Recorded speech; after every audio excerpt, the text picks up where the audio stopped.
안녕하십니까. 식량닷컴 김규태입니다. 2024년 7월 24일 22번째 푸드플랜 뉴스농장을 시작합니다. 오늘은 이종준 김포경실련 사무국장님과 함께 일본의 도시농업에 대해 알아봅니다. 어서 오세요. 네, 반갑습니다. 김포경실련 이종준입니다. 예, 일본 도시농업에 대해서 이제 공부하는 시간이죠. 조금 부끄럽게 오래된 자료라서요. 근데 그래도 저희가 경험 삼아서 많이 좀 벤치마킹할 필요가 있는 자료들이 있으니까요. 관심 있게 많이 응원해 주시면서 들어주시길 바라겠습니다. 제가 도시농업이 한창이라면은 지금부터 도시농업이 보통 15년 전 그때 그 이전부터 이제 일반화되기 시작을 했는데 이게 그 다음에 좀 많이 활성화된 한 5, 6년 지난 후에 그러니까 2016년에 경기도 농업기술원에서 추천으로 일본의 도시농업 연수를 갔다 온 적이 있습니다. 근데 요 연수를 갔다 온 이후에 이 자료들을 모아서 저희 김포경실련 카페에도 다 올려놨고요. 그래서 많은 분들이 같이 공유를 해주셨는데 그래도 오늘 여기서 다시 한번 소개를 좀 해드리겠습니다. 일본 도시농업은 우리나라보다 얼마나 이렇게 먼저 시작을 했어요? 제가 연차로 따지는 기는 좀 제가 잘 모르겠고요. 그거는 근데 제가 그 당시 갔다 왔을 때 느낌을 보면은 많이 안정화되어 있고 근데 방향성 자체가 좀 다르더라고요. 그러니까 제일 큰 느낌은 우리나라 도시농업은 시작 때부터 기존의 농업인들과의 약간의 갈등 관계가 있었거든요. 근데 일본은 굉장히 협조적인 관계로 진행이 되는 그런 느낌을 많이 받았어요. 거기도 처음에는 우리처럼 그렇게 했을지도 모르지. 아니요. 그 제가 이제 저희 그 지도해 주신 그 도시농업과 관련된 좀 제가 스승님으로 이제 생각하시는 분이 말씀을 하시는데 그분이 일본은 처음부터 방향성 자체를 협조적인 관계로 이렇게 양쪽에서 좀 설정을 했다. 근데 이따 이제 제가 이제 그 중간에 그래. 어떤 이유인지도 한번 얘기를 좀 드릴 겁니다. 예. 예. 일본 도시농업 사례를 10가지를 준비했는데요. 근데 다만 한 가지 이제 좀 약간의 오류가 있을 수 있는 게 저희가 이제 가이드가 같이 갔는데 가이드가 농업 용어를 잘 모르더라고요. 그러니까 일반적인 용어만 알지 농업 용어를 그러니까 저희도 저희 나라에서 사용하는 농업 용어를 저희도 잘 모르는데 가이드는 더더구나 네.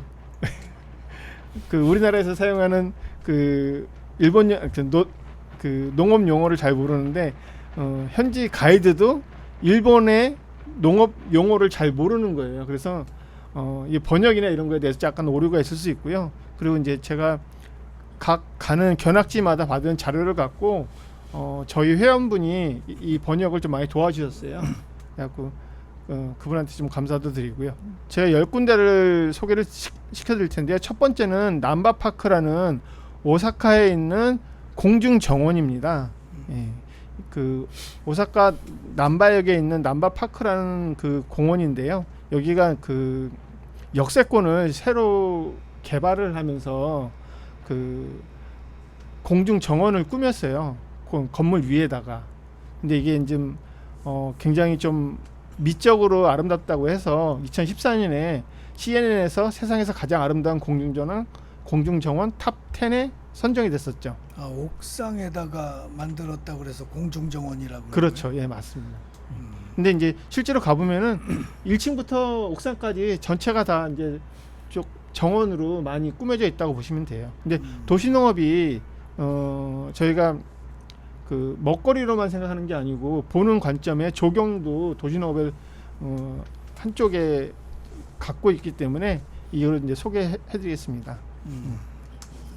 자, 자료 화면에 그 첫 번째하고 두 번째는 사실 제가 촬영한 건 아니고요. 그 일반 인터넷상에 나와 있는 자료를 우선 가져왔습니다. 예.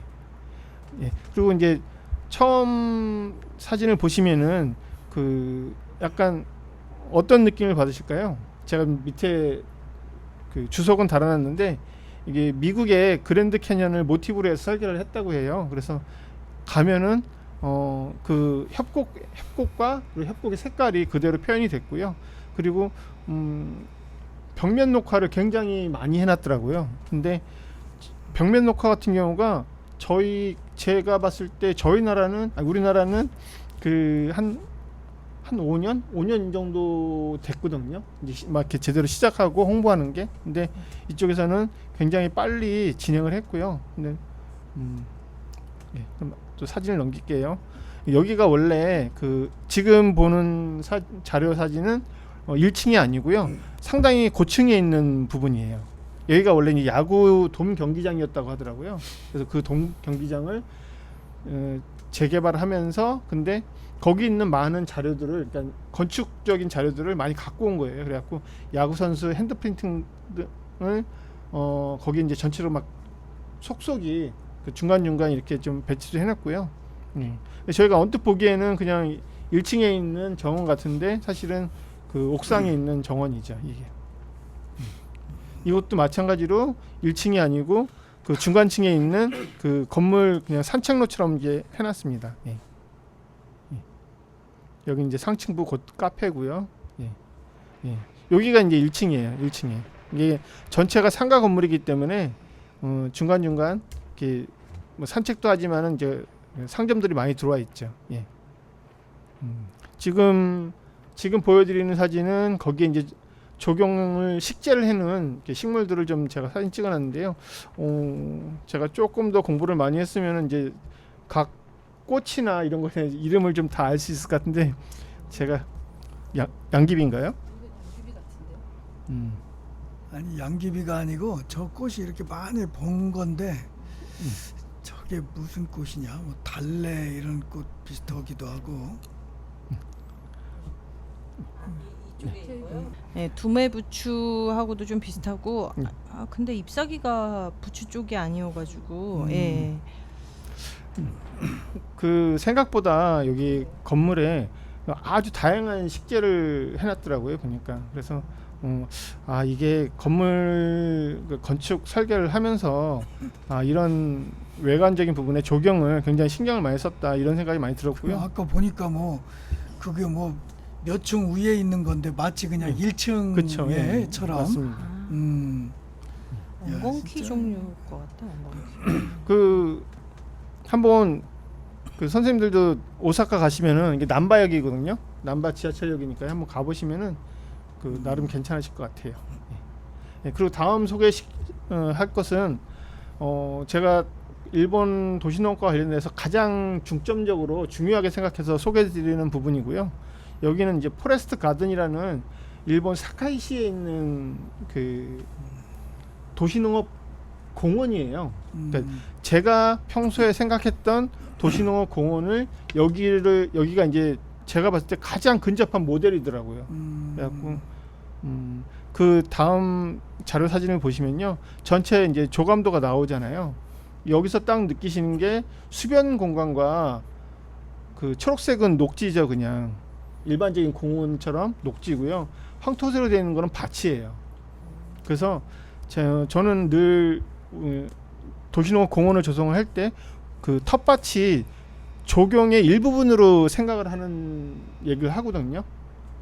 근데 우리나라에 있는 대부분의 도시농업 공원은 지금 시민농장형으로 조성이 되고 있어요. 그러니까 공원이라는 쉼터 개념이 아니고 그냥 주말농장형의 시민농장으로 많이 생각을 하죠. 근데 지금 이제 여기 포레스트 가든은 텃밭이 일부가 들어가서 그것이 자연스럽게 조경으로 존재를 하는 거죠.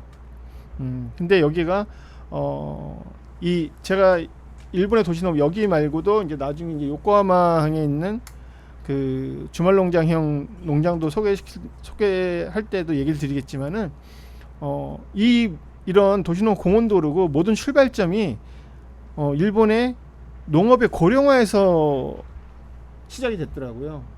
그러니까 농업인이 고령화가 되면서 농사를 질 수 있는 여건이 안 되고 젊은 사람들 다 이제 외지로, 그러니까 도시로 이제 빠져나가니까 그거를 다시 불러오기 위해서 그러니까 주말 농장을 곳곳에 만드는 이런 시스템을 한 거예요.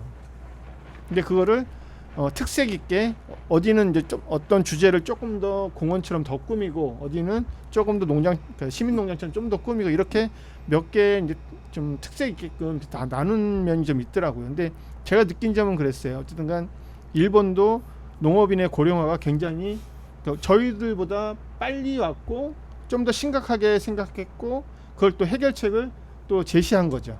예. 우리는 취미농 뭐 이렇게 뭐 취미농이나 우리도 이제 그거는 이제 비슷할 그렇죠. 건데 우리가 뭐 고령농이 중추가 돼가지고 한다거나 이건 아니었던 것 같아. 우리도 그래요. 아니죠. 그러니까 그렇죠. 그죠? 우리는 아니죠. 그러니까 제가 그러니까 지금 여기 포레스트 가든이 제가 평소에 생각했던 도시농업 공원의 그 모델이라고 생각했던 부분은 이런 거죠. 이게 지금 여기 텃밭들이 어떠냐면은 여기 사용하는 사람들이 이 근방에 있는 사람들이 아닌 경우가 꽤 있다는 거예요. 보통 차로 한 1시간 거리까지도 와서 이제 농사를 짓는다는 거죠. 일단 한번 속에 들어가 보죠. 네. 다음 자료 사진은 그 저희가 갔을 때 이제 그 여기 포레스트 가든을 운영하는 그 시민단체라고 해야 될까요? 근데 어르신들 모임이에요. 어르신들 모임에서 한 50여 명 정도가 된다고 하는데 그 비영리 민간단체죠. 그분들하고 이제 대면을 해서 설명을 듣는 이런 시간을 가졌고요. 여기에 이제 사카이시 공무원이 와서 같이 여기 지원 방안이 이런 것들을 좀 얘기를 해주셨고요. 기본적으로 이 단체 회원이 한 50여 명 된다 그랬는데 50여 명에 대한 전체 인건비나 이런 운영비를 지원해 주는 건 아니에요. 예를 들어서 50명이라고 생각하면 이제 보통 인건비나 이 정도의 운영비 지원은 한 뭐 10분의 1 이 정도 지원을 해주고 나머지는 그 운영비 갖고 자발적인 그 봉사활동을 하는 이런 시스템으로 되어 있더라고요. 보니까. 재밌는 거는 이렇게 저희 설명하러 오신 분들은 다 임원이고요. 다음 자료 사진 보면 일하시는 분들은 회원입니다. 네. 여기도 이제 그냥 농담 삼아 계급 사회가 좀 있죠. 그리고 농장에 이제 곳곳에 이렇게 여기도 이제 저희 주말 농장처럼 이제 쓰레기 함부로 버리지 말고 뭐 분리수거하고 이런 것들이 좀 팻말들이 안내판이 잘 돼 있고요. 눈에 띄는 거는 요런 부분이에요. 지금 나무로 집을 전하는데 이게 다 농기구 창고예요. 창고인데 워낙 규모가 있으니까 각 구역별로 이 창고를 한 칸씩 사용하게끔 해주는 거죠. 여기도 마찬가지로 뭐 시민들한테 일반 분양이 있고 아니면 단체한테 분양해 주는 경우가 있고 이제 장애인이나 장애인 단체 같은 데는 또 어떤 가산점을 줘서 우선 분양을 해주는 경우가 있고. 근데 이제 지금 자료 화면에 보시면 앞에 이제 남자분이 한 분 앉아 있잖아요.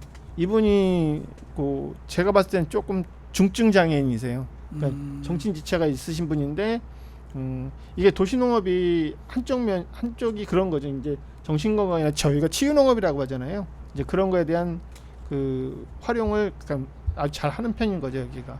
예. 그리고 여기는 그 텃밭의 이제 일부분이에요. 근데 제가 여기 와서 느낀 거는 흙이 굉장히 좋다.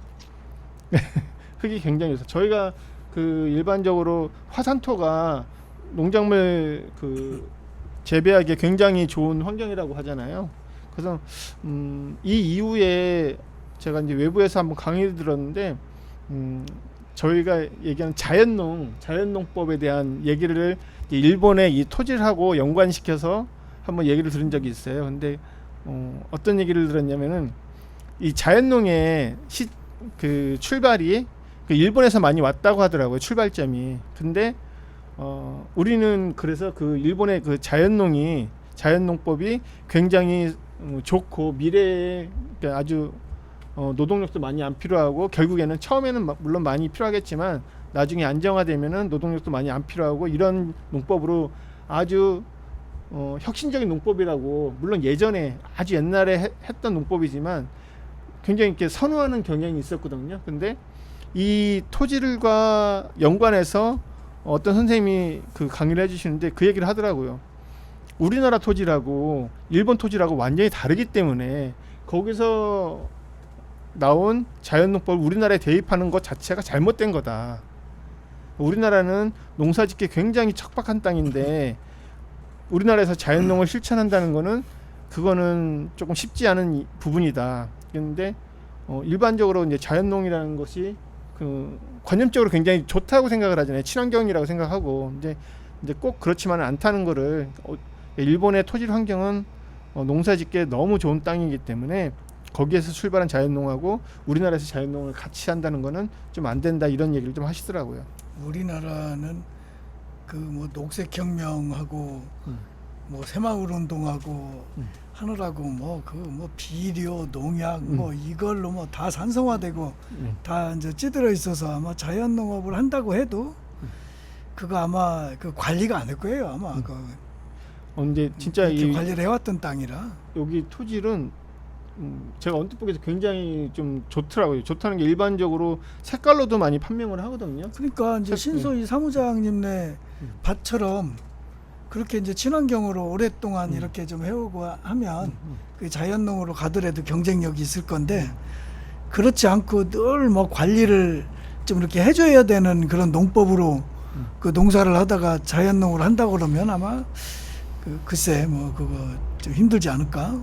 그 문제도 있고 우리나라 토양의 기본 생성, 그러니까 이 일본은 아까도 말씀하셨지만 화산 회토에다가 그 화산 회토도 만들어져서 바로 만들어진 땅은 생산력이 좀 떨어지는데 어느 정도 이제 그 계속해서 그 토양 생성 조건들을 맞춰가면서 그래서 부서지고 다시 만들어지고 이런 과정이 유기물 들어가고 그런 과정들을 계속 겪으면서 안정화된 단계가 되면 이 토지 땅의 생산력이 되게 좋아지거든요. 그리고 물 빠짐이나 그다음에 비료 같은 것을 그러니까 우리처럼 우리나라는 그 대부분의 토양이 간 만들어져 가지고 아직 미숙한 그 층위를 가지고 있어요. 그래서 우리나라 씨 좀 갔다가 똑같은 씨 갔다가 이 토양 발달이 아주 성숙한 외국 유럽이든 뭐 그런 데다가 갖다 심으면 그 빵 자체가 달라진다고 우리끼리 얘기로 완전히 다른 모양으로 막 괴물처럼 보일 정도로 쭉쭉 자란다고 하거든요. 우리나라가 약간 미숙 토양이어서 그렇고 미숙 토양에서 계속해서 뭔가를 생산을 하려고 하다 보니까 원래는 말씀하신 대로 유기질로 제대로 계속해서 유기물을 투여해주고 미생물이 자랄 수 있는 환경을 만들어주고 그런 거 해줘야 되는데 그거보다 빠른 게 지금 당장 화학적인 비료 집어넣는 게 한 번에 빨리 되거든요. 그래서 이거에 익숙해지다 보니까 우리나라가 세계적으로 비료 제일 좋아하는 나라 중에 하나다. 화학 비료 제일 좋아하는 농부들이 많이 쓰기도 하고 그렇게 손에 꼽힐 정도로 저는 알고 있어요. 그래서 지금 이 일본의 이 토양 같은 경우도 보면은 우리가 상상하고 알고 있는 우리는 알고 있어 봐야 사실은 화산회토 제주도 땅 아니면 철원평야의 땅 그 정도인데 실질적으로 우리가 알고 있는 화산회토랑 색깔부터가 다르잖아요. 실질적으로 완전히 흑토도 아니고 예. 그러다 보니까 이게 땅을 어떻게 하는가에 대한 일본만큼 하려면 우리는 계속해서 땅을 가꿔야 돼요. 그럼 그렇게 가꾸면 이 말씀하시는 자연농법이나 이런 거를 하기가 정말 쉽지는 않죠. 그대로 따라하면 그거 진짜 안 될 거다라는 얘기가 맞아요. 예, 맞습니다. 예. 그 다음 자료 화면은 그 여기 분양받으신 시민이 농사짓는 장면이고요. 뭐 크게 저희들 그 주말농장 같은데 농사짓는 거하고 뭐 크게 다르진 않을 것 같아요. 예. 그리고 지금 요것도 마찬가지고요. 근데 이제 제가 눈여겨봤던 것들이 이런 거예요. 요 사진을 요 자료 화면을 보면은 저희 그 견학 때 같이 갔었던 선생님들 밟고 있는 땅이 있잖아요. 땅 도로죠. 도로 부분이 정비가 되어 있어요. 그러니까 지금 우리나라에는 시민농장은 사람들이 다닐 수 있는 길을 그냥 뭐랄까요, 그냥 흙으로 그냥 해놨거든요. 근데 여기는 일부는 포장을 해놓고 이제 그 다음에 다음 자료 화면을 보시면은 수도가처럼 이렇게 물을 수도 시설을 해놔갖고 물을 바로 쓸 수 있게끔 이렇게 준비를 해놨어요. 그러니까 제가 여기서 느낀 점이 그런 거죠. 이게 저희는 시민 그러니까 주말 농장에 농사를 한다고 생각을 하면은 당연하게 불편해야 된다 생각을 하는 거예요. 그러니까 농업에 맞춰서 사람이 해야 되는데 여기는 도시인들이 와서 도시의 그 문화나 편의성에 좀 익숙해져 있잖아요. 그런 거를 또 감안을 해갖고 충분히 편하게 농사를 짓을 수 있게끔 만들어주는 거죠. 근데 저는 이 방법이 맞다고 생각을 해요. 그러니까 예전에 어떤 분이 저한테 그 얘기를 해주시더라고요. 그러니까 내 밭에 가기 위해서는 내가 밭까지 가는 그 길이 깨끗해야지 밭에 자주 간다는 거죠. 거기에 풀만 길러서 못 들어갈 정도 되면 안 된다는 거예요. 근데 우선 농사를 짓기 위해서는 밭까지 가는 길이 편해야지 농사를 지러 자주 간다는 거죠. 근데 그런 의미에서 이 시설 자체를 굉장히 잘 해놨다는 생각이 들더라고요. 그래서 지금 아마 이제 저희 수원에 이제 수원 탑동에 시민농장이 또 있거든요. 근데 거기도 이제 한번 가보면 마찬가지 어떤 거냐면요. 저희 텃밭마다 텃밭 이제 구역별로 해서 물탱크를 하나씩 설치해놨어요. 중간 중간에. 가서 딱 텃밭에 들어가서 첫 인상이 뭐냐면은 모아이 석상 같은 물탱크들이 정확하게 가로 세로 딱 맞춰갖고 딱딱 있는 거죠. 밭이 먼저 보이는 게 아니고 물탱크만 먼저 보이는 거죠. 그러니까 그게 뭐 실용적으로 나쁘다 이렇게 뭐 좋다 이런 걸 떠나서 일단 미관적으로는 그거는 그냥 농사용에 필요한 너무 쉽게 설치한 거죠. 근데 제가 그래서 지금 일본의 이 모델을 갖고서 저희가 그 경기 도민 텃밭을 설계하고 공사를 할 때 그래서 저희는 지하로 다 이 배관을 매설하고 이렇게 이제 빼놨었거든요. 그래서 근데 다니기도 편하고 일단 사용하기도 편하고 이제 그런 부분들이 있어요. 예. 그리고 다음 뭐 자료 사진도 이제 여기는 이제 단체 텃밭이에요. 그러니까 좀 한 가지 작물이 좀 많이 넓은 면적에 심어져 있잖아요. 예. 나머지는 사실 별 그 농장으로 따지면은 우리나라 주말 농장과 크게 차이는 없어요.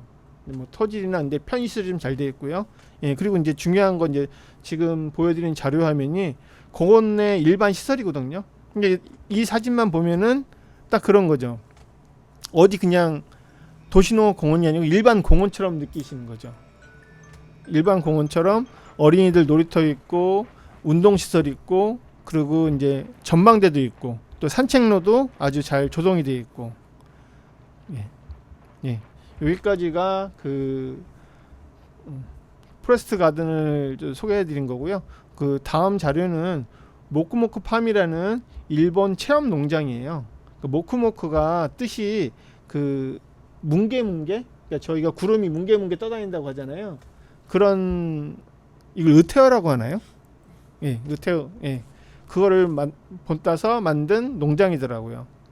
근데 여기 모쿠모쿠 팜이 가면은 그 미니 테마공원 같은 느낌이 있어요. 미니 테마공원이라는 게 이제 제가 이제 설명을 좀 드릴게요. 우선은 원래는 농장이었거든요.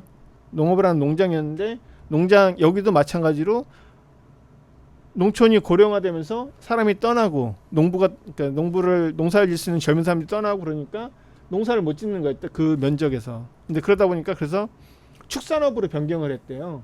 축산업으로 변경을 해서 양돈을 하다가 이제 그것도 여의치 않으니까 이제 저희 그 주변에 그런 농가 있잖아요. 체험 관광농원, 그 체험 농가처럼 그런 사업을 한 거죠.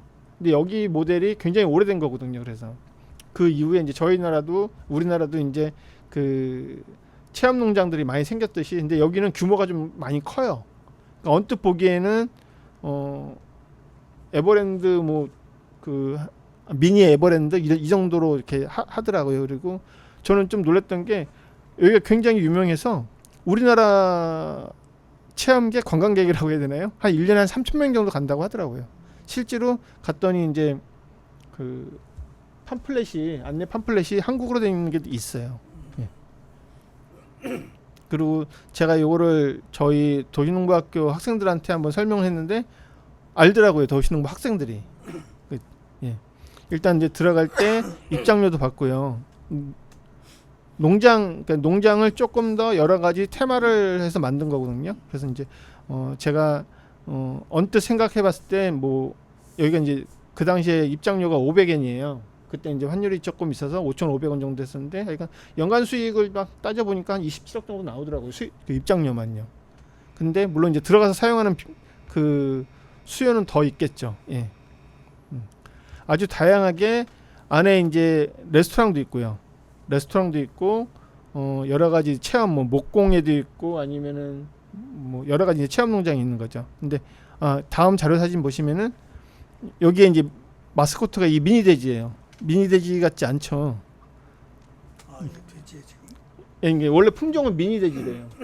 근데 워낙 잘 먹어갖고 돼지가 완전 커졌어요. 진짜 되지. 근데 이게 이 사진을 왜 보여드리냐면은 여기 하루에 한 번씩 퍼레이드를 해요. 돼지가. 예, 퍼레이드인데 이 돼지를 앞장서서 퍼레이드를 시작하는 아니, 거죠. 운동도 하는 애가 왜 이 모양이래요? 그리고 저는 여기 가서 처음으로 우산 대여하는 걸 처음 봤어요. 근데 저희는 그 우리 주변에 이제 많이들 우산 대여 해주잖아요, 행사 있을 때. 근데 여기 가서 처음 우산 대여하는 걸 처음 봤거든요. 그래갖고 역시 아이디어는 내긴 나름이다 이런 생각을 좀 했었거든요. 예. 유료 대여인 거예요? 무료죠, 무료. 무료? 그 작년에 저희 그 정원 저 밑에가 어디죠? 저 남해에 있는 여수 말고 그 국가정 순천만 순천만 국가정원 작년에 한번 관람을 갔었는데 거기서도 이제 거긴 더우니까 양산을 대여해 주더라고요 보니까. 근데 그런 쪽에서 하여간 많이 앞서가는 것 같아요. 그래서 그리고 이제 이 농장에서 하는 여러 가지 부수적인 사업이 일단 매점이 있고 그 빵 파는 제빵하는 근데 제빵 그 체험도 하고요. 그리고 이제 레스토랑을 예식장으로도 활용하고 그래서 그런 쪽으로 많이 사업을 많이 이제 넓혀서 운영을 하고 있더라고요. 땅의 물가로는 일본 산인가? 여기서 그러니까 이 모쿠모쿠 팜이 저희 로컬 푸드가 이제 지역에 여러 군데 많이 완주 같은 경우도 완주 로컬 푸드가 뭐 전주도 나가 있고 몇 군데 나가 있잖아요. 여기도 똑같이 나가 있는데 여기 기준은 무조건 로컬 재료를 쓰는 거예요.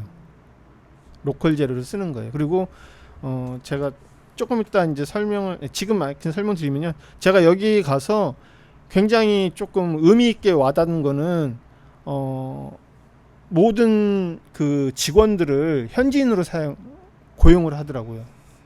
그래서 그 자체 그 로컬에서 모든 그 산업이 돌아갈 수 있게끔 이렇게 하는 거죠. 그리고 또 하나 인상 깊었던 거는 저희가 요즘에 이제 그 어떤 사업을 진행하다 보면은 이제 인건비에 대한 개념이 제일 부담이 많이 가잖아요. 그래서 외주를 주는 경우가 많잖아요. 근데 여기는 그런 게 없더라고요. 외주 없이 모두 다 자체 고용이에요. 예, 직고용으로 하는 거죠. 빨리 끝내야 되겠어. 비 오기 시작해. 주변에 보면 이제 양조장도 있고요. 맥주 만드는 체험도 하고요. 예. 여기는 이제 그 기념품 샵 같은 데고요. 제가 지금 보여드린 자료는 이제 저희가 그 관람을 다 하고 들어가서 이제 그 사무실 가서 현장에서 설명을 듣는 거고 이제 사무실 분위기예요 또. 근데 좀 이거랑 뭐 직접적인 연관은 없지만은 제 눈에는 어쨌든간 들어갔을 때 제일 먼저 눈에 띄는 건 집기들이 굉장히 낡았다. 아니 그 모쿠모쿠 팜의 직원이 1,000명이라는 거예요. 예. 그 다 이제 지역 사람들로 그렇죠. 이렇게 예. 해서 그리고 그 대리점처럼 그 매장들이 이 도시에 중간중간 여러 개가 있는 거죠 또. 그거 다 포함해서 1,000명. 그렇죠. 예. 완전 기업이에요. 근데 이제 여기도 마찬가지로 제가 궁금했던 게 한 번에 세팅이 된 게 아니고 여기도 이제 농업이 일본에서 지원 사업들을 보통 하는데 시설 지원도 50% 있었대요. 그러니까 지금 우리나라도 그러잖아요. 50% 정도의 시설 자금을 지원을 해주잖아요. 근데 이 당시에 이제 그런 사업들이 자꾸 없어졌다고 하더라고요. 근데 여기는 그 모든 지원 사업이 있을 때 완전히 세팅이 된 거죠. 세팅이 되고 사업의 분야를 다양하게 이제 넓힌 상태로서 이렇게 진행을 했으니까 좀 살아남은 성공 사례가 된 거죠. 예. 다음 견학지는요, 농림기술연구소거든요. 근데 여기가 이제 우리나라로 따지면은 농업기술센터예요. 농업기술센터인데 여기서는 다음 자료 화면을 보시면은 오른쪽 상단에 보시면은 그 청주들이 많이 있잖아요. 여기도 술만동에. 여기는 주력 상품이 청주예요. 그러니까 청주를 해주는데 여기 이 농림기술원의 의미가 뭐냐면은 청주가 종류가 여러 가지가 있잖아요. 근데 이게 하나당 다 한 농가예요. 한 농가의 한 브랜드. 그래서 이 농림기술원에서 브랜드를 만들어주는 거예요. 그 농가마다. 그래서 농가마다 고유의 브랜드를 갖고서 판매를 하는 거죠. 제가 이 모델을 우리나라 문경에서 봤었거든요. 문경에, 그러니까 지금 제가 2012년도인가 2012년도에 문경을 갔을 때 문경시 농업기술센터가 거기는 오미자 농가를 상대로 그 브랜드를 만들어 주더라고요. 디자인을 해주는 거죠.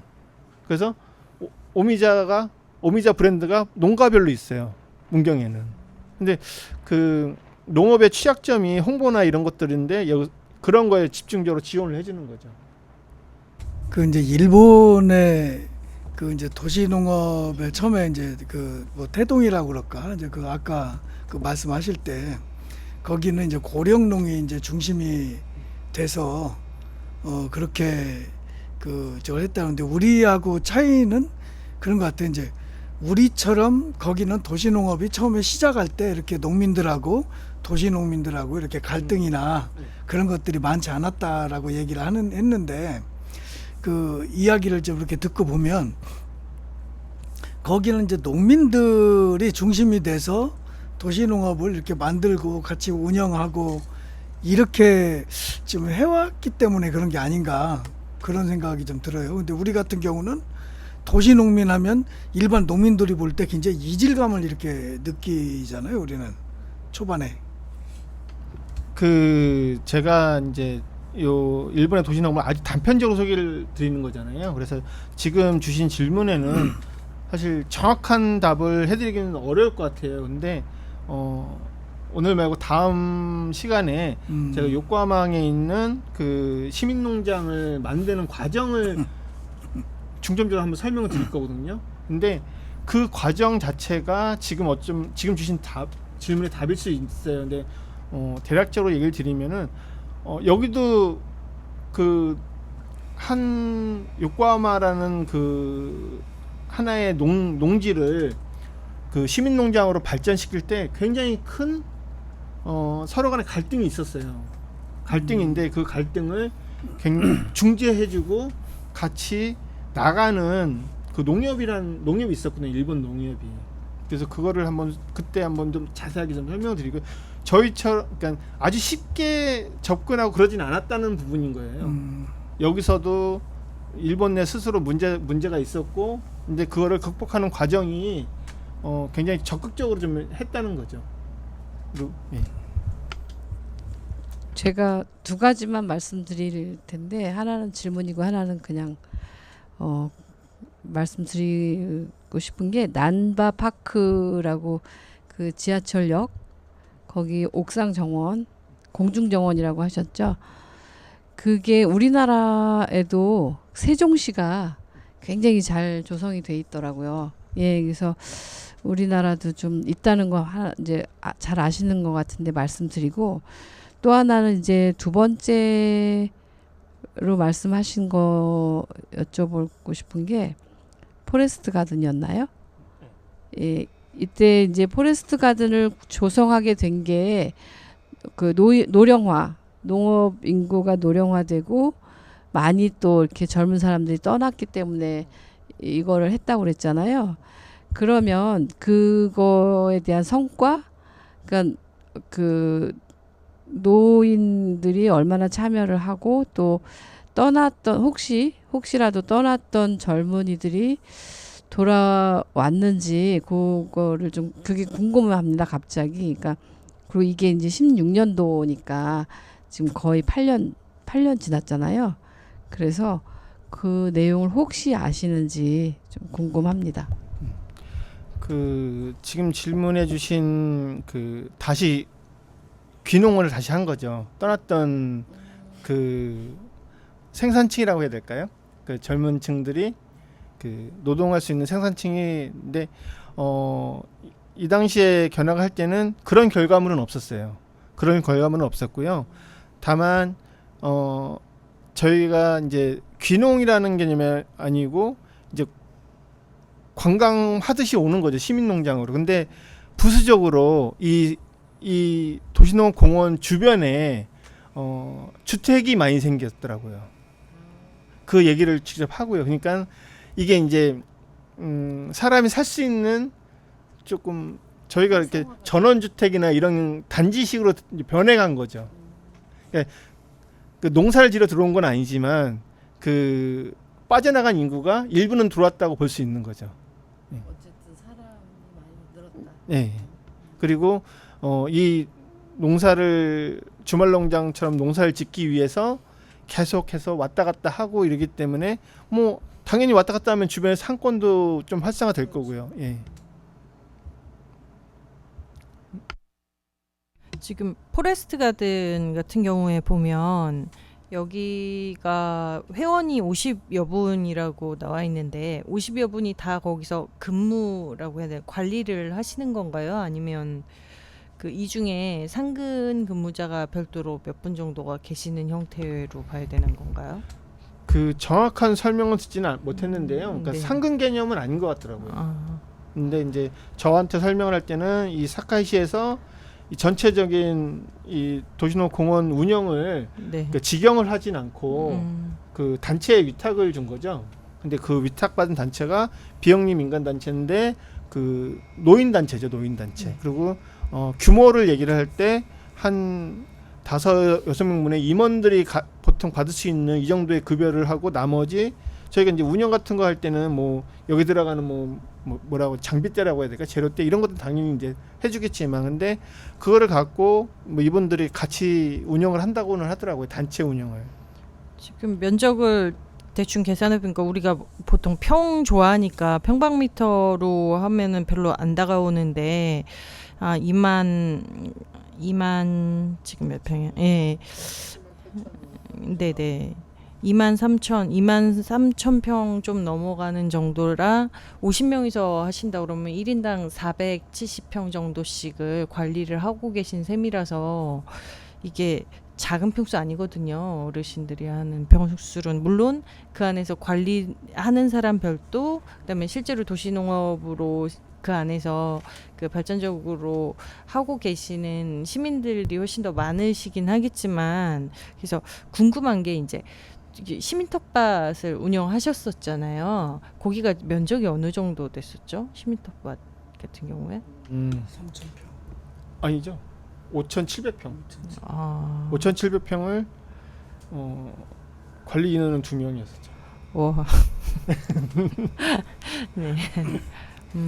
근데 이제 좀 뭐 팩트이면서 우스갯소리를 하자면은 네. 경기도에서 왜 2명이 필요하냐 그 얘기를 하는 거죠. 아이고, 네. 두 명이 무슨 일을 할 게 있냐 거기서 아, 할 일이 뭐가 있는데 왜 2명이 필요하냐 그렇죠. 관리하면 이제 슬슬 이제 돌아다니면서 감시하러 다닌다. 농사 타지나. 그 2명도 많다고 생각할 정도로 이게 온도차가 같이 가고 제대로 관리되고 하려면 이게 도시농업이라는 게 뼈 빠지게 일해야 되는 공간으로 보면 안 되는 거라고 저는 생각하거든요. 예. 이게 포레스트 가든을 이제 전체 아까 그 조감도를 보시면요. 네. 면적은 78,000 제곱미터 정도 되지만은 네. 많은 면적이 녹지예요. 네. 그러니까는 저희가 흔히 보는 관람형 공원이거든요. 네. 그러니까 그렇기 때문에 여기가 그렇게 관리가 사실 시민농장 쪽이나 시민농장 근처에 보통 저희가 적용을 좀 많이 하거든요. 편하게. 그러니까 네. 그러니까 어떻게 보면은 충분히 가능한 인원이라고 저는 보거든요. 그러니까 일반적인 공원은 사실 인원이 많이 필요하지가 않거든요. 네. 이게 그러니까 저희도 이제 김포에도 제가 도시농업 공원을 이런 식으로 좀 제안을 했었고 한번 사업 계획서를 냈는데 시에도 냈었는데 당시에 뭐 정확하진 않지만은 뭐 공원 녹지가에서 좀 반대를 했다는 얘기를 좀 들었는데 어떤 얘기냐면 그렇죠. 일반 공원은 관람형이라서 사람들이 그냥 한번 왔다 그냥 가면 끝이에요. 구경하고. 근데 그 텃밭이 들어가는 순간부터 텃밭에 참여하는 사람들이 다 민원인이 되는 거죠. 근데 그거를 긍정스럽다. 긍정적 민원으로 생각을 해야 되는데 그 행정은 조금 그런 쪽에 약하잖아요. 전화 한 통화 오면은 일단 싫은 거죠. 근데 아까도 이제 보셨지만은 이 포레스트 가든의 그 길이나 이런 그러니까 편의 시설이 어느 정도 돼 있는 거예요. 그러니까 그 나머지 본인들이 분양받은 그 텃밭은 본인들의 책임이 하는 거죠. 근데 우리는 시민농장을 만들면서 공용 공간을 그냥 너무 거칠게 예산을 투입을 안 하고 만들어 놓으니까 그거를 예산이 처음에 많이 안 들어갔다는 얘기는 계속 관리가 많이 해야 된다는 얘기거든요. 하다못해 배수로도 막히면 해야 되고 근데 여기는 상하수도 시설을 어느 정도 좀 잘 해놓은 거예요. 그렇기 때문에 관리 차원이 지금 저희가 생각하는 시민농장하고는 좀 많이 다르거든요. 또 하나 더 궁금한 게 생겼는데요. 2016년도에 다니러 가셨을 때 10곳을 다녀오신 건가요? 그렇죠. 10곳을 다녀오셨죠. 예. 그 도시 농업을 하는 규모가 얼마나 될까요? 대충이라도 우리나라랑 비교해서 우리나라보다 뭐 10배, 20배 이렇게는 혹시 아시나요? 아니요, 그거는 모르죠. 그것까지는 모르시고. 그건 모르고 이제 저는 제가 갔던 곳에 이제 각각의 주제가 좀 다르기 때문에 그거 위주로 지금 설명을 드릴 거고 그리고 또 하나 좀 죄송한 거는 조금 전에 이제 신소희 이사님 질문한 것처럼 여기에 대한 그 구체적인 내용을 제가 아주 자세히 알 수는 없어요, 사실. 그러면 이제 한국의 도시 농업을 큰 틀에서 이게 전국 단위의 도시 농업이 연대가 되어 있나요? 지금 우리나라에는 전국 도시농업 시민협의회가 있고요. 그리고 이제 광역 단위별로 또 협의회가 있는 데가 꽤 있어요. 그러니까 경기도도 경기도 도시농업 시민협의회가 있고 고양시 같은 경우 고양시 도시농업 그 거기 저 약자로는 고도넷인데 고양시 도시농업 네트워크죠. 예. 그런 식으로 좀 돼 있고 근데 이거를 전체 아울릴 수 있는 전국 도시농업 시민협의회가 있어요. 그러면 도시농업의 목표 이것은 그냥 도시농업에 참여하는 인구를 늘린다 이 정도인가요? 아니면 구체적인 어떤 그 문구라고 해야 될까? 그런 게 있나요? 도시농업 그 단체가 추구하는 방향과 목표 이런 거 좀 알고 싶네요. 잠깐 그 식량 자급률 그것과 연관을 지어서 비전을 좀 세워보면 어떨까 하는 그런 생각이 얼핏 들었어요. 왜냐하면은 일본 같은 경우도 지금 식량 자급률이 우리나라랑 거의 비슷하거든요. 25, 6% 정도인데 이게 도시농업하고 10개나 되는 데가 되게 규모도 크고 이래서 좀 연계해서 이렇게 목표를 잡지 않았을까 이런 생각이 얼핏 들었고요. 그래서 우리나라도 도시농업이 전국 단위로 또 연대가 되고 소통을 하고 있다면 그런 거, 그러니까 예를 들어서 우리밀이라든지 뭐 이런 것들을 좀 육성할 수 있는 그런 목표와 비전이 있을 수 있겠다 이런 생각이 들었습니다. 그 한마디로 정의하기는 사실 어려운 것 같고요. 그러니까 어렵다는 거는 저도 한마디로 정의한 거를 들어보진 못했어요. 근데 이제 저희가 늘 도시농업과 관련된 도시농업 무엇이냐 이렇게 얘기를 할 때 도시농업은 다원적인 효과를 갖고 있다고 얘기를 하거든요.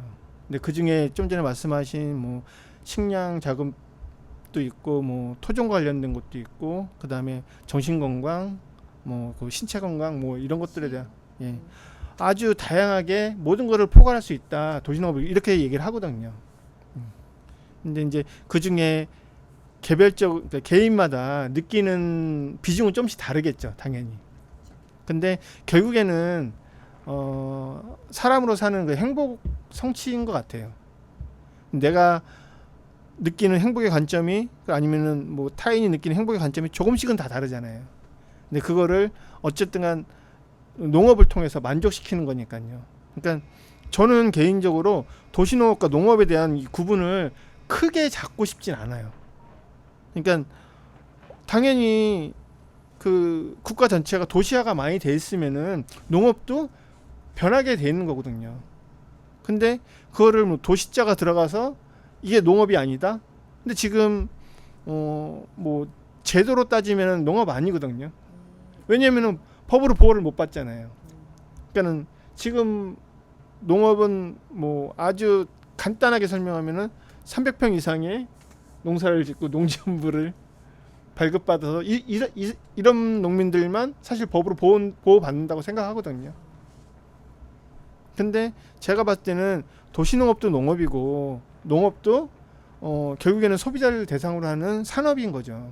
근데 이게 유기적으로 계속 맞물려서 가고 있는데 굳이 이거를 어떤 가이드라인으로 딱 자른다 이거는 좀 아닌 것 같다는 생각이 좀 들어요. 그러면 도시농업법이 있어야겠네요.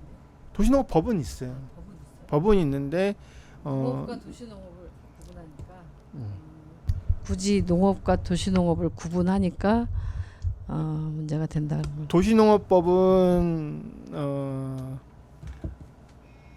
이거를 그러니까 여가 활동에 대한 지원이라고 생각하시면 될 것 같아요. 그 법 자체는.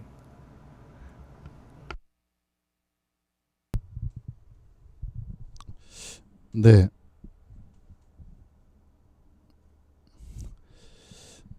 오늘 네 군데의 말씀을 들었는데요. 이제 오사카에 있는 남바파크 정원 같은 경우는 이제 아까 말씀하신 대로 뭐 세종시가 좀 이제 따라갔다고 하고 이제 사카이시에 있는 포레스트 가든 같은 경우는 우리나라에도 이제 도시 텃밭 뭐 이런 데들이 많이 따라간 것 같은데 저는 이제 모쿠모쿠 팜을 보면서 굉장히 좀 감동을 받았고 특히나 뭐 이런 부분은 이게 그 도시 농업이라는 표현으로 맞을까 하는 좀 생각도 들었는데 저희 한국문화관광연구원에서 지난해 전국 2,752개 우리나라의 주요 관광 지점 입장객을 집계했는데 혹시 1위가 어디였는지 아세요?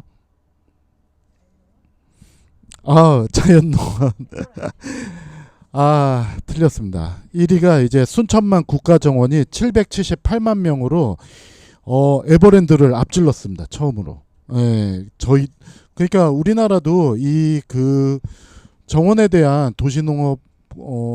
도시농업과 이제 그 도시농업 뭐 이제 공원이 결합된 그런 거에 대한 이제 그 수요가 충분히 있다는 게 있는데 이제 그거에 대한 니즈는 있는데 그것을 이제 갈 수 있는 곳이 좀 부족하지 않을까. 예전에 이종준 국장님하고도 저희 김포시에 있는 곳에 그런 도시농업공원을 조성을 하는 것을 이제 같이 이제 고민하고 같이 얘기를 해본 적이 있었는데 사실은 이거를 이제 도시농업으로 접근하는데 실제적으로는 이제 관광으로서도 굉장히 도시농업공원이 경쟁력이 있다. 근데 이제 그 관광지로서 더욱더 빛나려면은 이제 모쿠모쿠 팜처럼 이제 체험시설과 그에 따른 이제 푸드플랜으로서 먹거리들 또 이제 즐길거리들이 이렇게 아기자기하게 맞춰주면은 도시농업공원을 그냥 뭐 이제 도시농부들이 즐기는 곳, 도시민들이 잠시 쉬는 곳을 넘어서서 관광지로서도 굉장히 경쟁력이 있으니까 이 모쿠모쿠 팜에 대해서 조금 더 우리 뭐 행정 업무를 수행하시는 분이나 이제 그 시민들이 더욱더 관심이 가져가지고 우리 지역에 좋은 관광지가 만들어졌으면 좋겠다 그 생각이 들었습니다. 참고로 순천만 국가정원이 작년에 이제 780만 명으로 1위를 했고요. 2위는 에버랜드, 3위가 이제 그렇게 많이 가는데도 순천만 국가정원은 못 이겼네요. 고양 킨텍스. 그리고 경복궁이 500만 명 정도, 롯데월드도 한 500만 명 정도 그랬네요. 네, 이상입니다.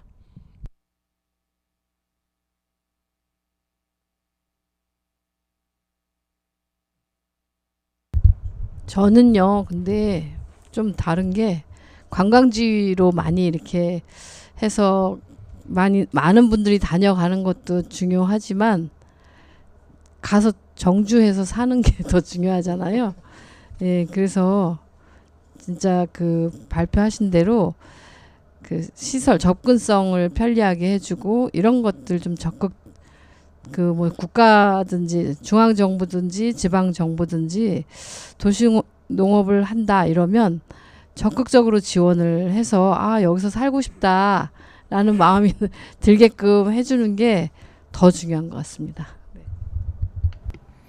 그 제가 아까 포레스트 가든 예를 들었을 때 그러니까 텃밭으로 조경을 한다고 얘기를 드렸잖아요. 근데 포레스트 가든의 예를 행정을 만날 때마다 이제 도시농업공원 얘기가 나오면 항상 설명을 하려고 하거든요. 근데 모든 사람이 행정에 있는 모든 사람들이 갖고 있는 거는 시민농장이에요. 머릿속에 갖고 있는 거는 거기서 벗어나질 않더라고요. 그러니까 그래서 지금도 도시농업공원이라고 만드는 곳이 있으면서도 대부분 다 시민농장이에요. 그리고 도시농업공원이라고 만드는 거는 시민 그 텃밭 옆에다가 경관 구역을 따로 조금 만드는, 아까 보시면은 이 포레스트 가든의 텃밭이 전체 한 20% 이 정도 될까요? 그러니까 기존의 공원인데다가 꾸민 거죠, 거의. 근데 기존에 예, 그렇죠. 저희는 텃밭을 조금 더 이쁘게 보이기 위해서 경관 구역을 중간중간 조금씩 만들어 놓죠.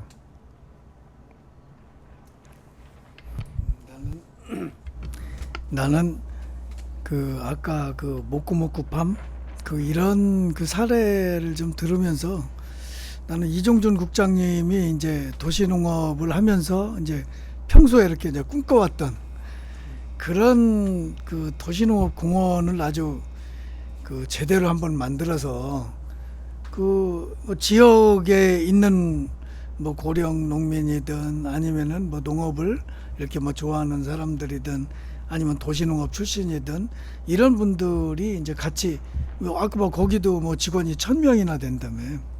그래서 그 지역 사람들로 이제 지역 사람들이 같이 이제 그 운영하는 그런 이제 공원이 돼서 이제 거기서 생산하고 이런 것들이 또 이제 지역민들이 이제 또 생산한 것도 이제 거기 와서 이제 같이 이제 판매도 좀 하고.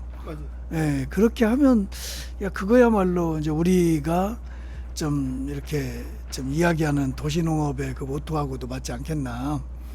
그런 도시농업을 이종준 국장님이 좀 한번 잘 좀 한번 만들어 보세요. 열심히 응원하겠습니다. 저도 조금 응원을 하자면은 아까 이제 농업에 딱 멈춰 있다고 하셨는데 아까 말씀드렸던 거는 이제 관광으로서도 굉장히 경쟁력 있는 이제 도시농업공원이 될 수 있는데 또 한 가지는 이제 모쿠모쿠 여기 같은 경우도 이제 1,000명의 일자리가 창출이 됐다고 했잖아요. 그냥 거기에 있는 직원들만 하더라도 연간 뭐 27억의 수익을 가지고 입장료 수익만.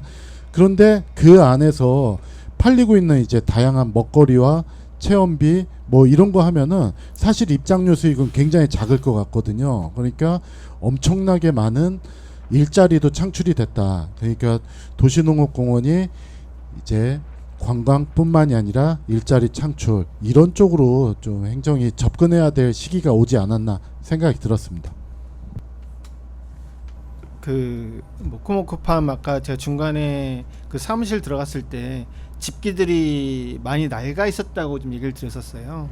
근데 여기는 그 제가 직접 고용을 직원들 다 직접 고용하고 현지에는 로컬, 그러니까 그러니까 식자재 생산부터 판매, 유통 이런 걸 전부 다 이제 자체 내에서 소화를 하잖아요. 근데 그 집기들이 낡은 상태로 보였던 거는 그런 것 같아요. 이 사람들이 한눈을 안 팔았다고 저는 보는 거예요.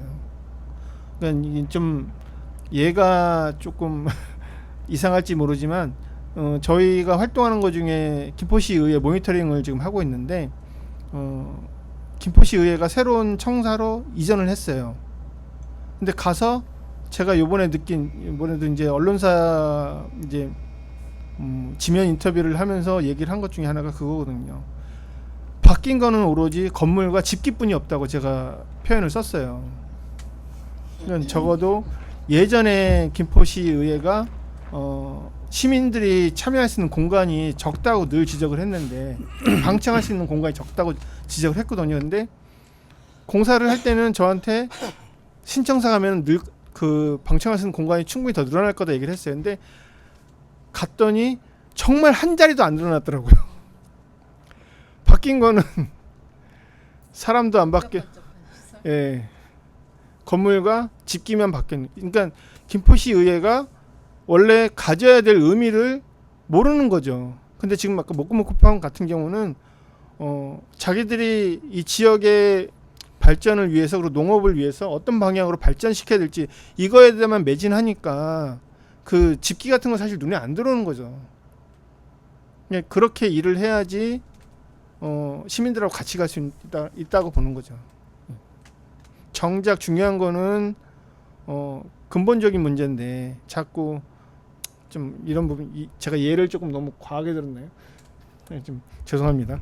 아니 그게 나는 아니 맞는 것 같아요. 이정준 국장님 네. 평소에 이제 생활 철학과 도시농업을 대하는 태도 이런 것들이 녹아 있는 게 아닌가 그런 생각이 들어요. 그 일본 영화 같은 거 보면 뭐 잘 아시겠지만 그 3대에 걸쳐서 그 가게 한 작은 가게에서 운영을 하잖아요. 뭐 100년이 됐다. 150년이 됐다. 그렇게 그 검약한 생활이 몸에 밴 것 같은 그런 느낌도 드는데 제가 이제 한 가지만 더 첨언을 드리고 싶은 게 도시농업에 대한 어떤 정책이나 목표나 이런 것들이 뭐 아무튼 조금씩 지역마다 다르겠지만 있겠지요. 근데 그 지금 우리가 도시농업이라는 말을 딱 들었을 때는 일정 자기의 본업을 가지고 있는 사람이 주말이나 여가 시간을 활용해서 여가 활동으로 하는 것에서 벗어나지를 못한 것 같거든요. 남는 시간, 그러니까 자기가 본업이 있으면서 예를 들어서 뭐 교사라든지 아니면 뭐 다른 운전을 하시는 분이라든지 그런데 도시농부라는 본업이 생겼으면 좋겠다 이런 생각이 들었어요. 지금 얼핏 드는 게 그것을 하기 위해서 뭐 지금 기본소득 얘기도 나오고 하니까 도시에서 농부로서의 정체성을 가지고 살 수 있는 환경을 만들어주는 것도 도시농업을 만들어가는 그 단체나 우리 그 사무국장님 같은 분들이 비전으로 가져가면 좋겠다 이런 생각이 들었습니다. 제가 그 답변은 아니고요. 예, 현재 상황을 좀 얘기를 드리면은 도시농업 활동을 하는 전국에 있는 활동가들이 꽤 있는데 이 활동가들은 조금 전에 이제 정명 선생님 얘기처럼 직업을 갖고 활동하는 경우는 거의 없어요. 그냥 농부로서만 활동하는 경우가 대부분이에요. 활동가들은. 근데 이제 그 활동가들은 본인의 열정이나 행복감이 이 농업을 통해서 발현이 되기 때문에 이제 하는 거죠. 근데 그래서 요즘에 또 새로 생긴 트렌드가 소농학교라는 것들이 좀 생겨요. 소농학교는 도시농부들이 주말 농장 개념보다는 조금 더 자급자족의 개념으로 가는 거죠. 그래서 그거를 조금 좀 세게 교육을 많이 해요. 그러니까 도시농부 학교보다는 소농학교는 농업에 대한 방법이나 전문성을 많이 하고 있거든요. 근데 그런 모습을 보면서도 뭐 고군분투한다고 하는 거죠. 근데 실례로 제가 대전에 있는 활동가를 한번 봤어요. 대전에 있는 활동가가 제 입장에서 보면 청년 활동가거든요. 근데 농장을 통해서 본인이 충분히 접근을 하려고, 농업에 접근을 하려고, 그러니까 도시농업이 좋아서 시작을 했는데 그거를 농업으로서 더 접근하기 위해서 나가려고 하는데 주저앉는 모습을 한번 봤거든요. 근데 그 중에 하나가 제일 큰 게 농업, 그러니까 농지가 너무 비싸요. 농지가.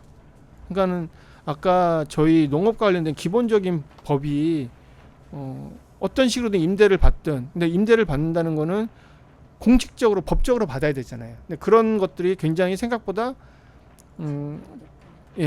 빡빡해요. 빡빡하고 실제로 농지를 사기 위해서는 차라리 그 농지를 살 돈이면 사실 다른 일을 충분히 할 수 있죠. 뭐 가게를 하든 사업을 할 수 있는데 굳이 농지를 할 필요가 없죠. 근데 정말 농사가 좋아서 그리고 이거 의미 있는 활동이라고 생각을 해서 접근한 사람들한테는, 특히 젊은 청년층에는 지원을 해줘야 되는데 그 지원할 수 있는 법적 근거가 없는 거죠. 그래서 저는 개인적으로 국가가 아니면은 뭐 광역 단위가 됐든 시가 됐든 그 농지를 공유재산으로 좀 많이 만들었으면 좋겠어요. 그래서 법을 또 만들어서 이거를 합법적으로 농사를 지을 수 있는 사람한테 임대를 해주는 그런 시스템이 돼야지. 지금 농지를 사서 농사를 지금 도전하기보다 이건 사실 어려운 부분이거든요. 그래서 그런 쪽에 좀 더 문을 열어놓고 제도화를 하는 게 맞다고 저는 봐요. 예, 오늘은 이종준 김포경실련 사무국장님과 함께 일본 도시농업에 대해서 이제 알아봤습니다. 예, 그럼 이것으로 2024년 7월 24일 푸드플랜 뉴스농장 22번째 방송을 마치겠습니다. 수고하셨습니다.